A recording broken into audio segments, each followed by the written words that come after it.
এমন কিছু মানুষ আছে যারা তোমার জীবনে এলে জীবনটা হয়তো তছনছ হয়ে যেতে পারে, আবার এমনও কিছু মানুষ রয়েছে যারা তোমার জীবনে এলে তোমার জীবনটা হয়তো সুন্দর হয়ে ওঠে।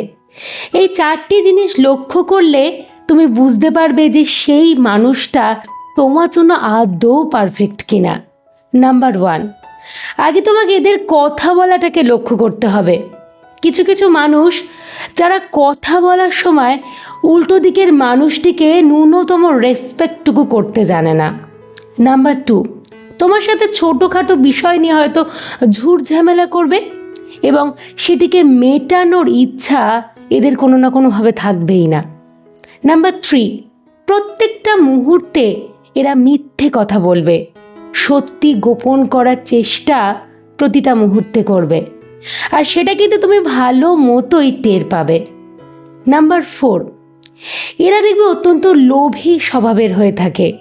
তোমার থেকে প্রত্যেকটা জিনিস বা কিছু না কিছু জিনিস হাতিয়ে নেওয়াটাই এদের প্রধানতম উদ্দেশ্য হয়ে গিয়ে দাঁড়ায়।